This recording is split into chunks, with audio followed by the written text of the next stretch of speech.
இப்போ வந்து பைக் வாங்கணும், வச்சு நான் இந்த பைக் வாங்கிற பாடுறா, ஒரு மாதம் வாங்கிற பாடுறா அப்படின்னு சேலஞ்ச் வைக்கிறீங்க. சேலஞ்ச் வச்சு பேச மாட்டீங்களா?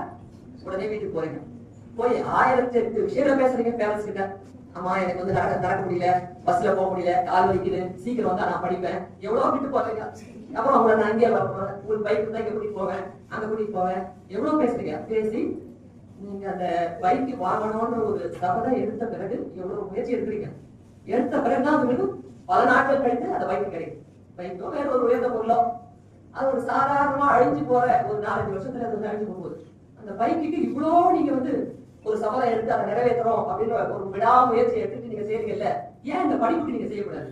Very simple. இந்த படிப்பை படிக்கிறதுக்கு ஒண்ணுமே இல்ல. டீச்சர் நடத்தும் போது ரொம்ப ஷார்ப்பா கவனிங்க, வேற எதுவுமே தேவையில்லை. நோட்ஸ் கையில நோட் வச்சுங்க, அதை கவனிச்சு நீங்க எடுத்தீங்கன்னாமே 3/4 மனசுல போயிடும். ஆனா யாருக்கு செய்றீங்களான்னு தெரியல. அதுக்கப்புறம் புரியலையா திரும்ப கேளுங்க, இல்ல லைப்ரரிக்கு போங்க. சில பேருக்கு வந்து இங்கிலீஷ்ல புரியாது, போய் தமிழ்ல புக்ஸ் எல்லாம் எடுத்து ரெஃபர் பண்ணி கம்பேர் பண்ணுங்க ரெண்டுத்தையும். இதுக்கு மீனிங் என்ன, இதுக்கு என்ன மீனிங் என்னன்னா ஆட்டோமேட்டிக்கா உங்களுக்கு புரிஞ்சிச்சுன்னா மனசுக்குள்ள போயிடும். அன்னைக்கு சாயங்காலமே வீட்டுக்கு போயிருங்க, அதை ஒரு முறை ரிவைஸ் பண்ணி எழுதி பாத்துங்க. 2வது மனசு வந்து போதா பாருங்க.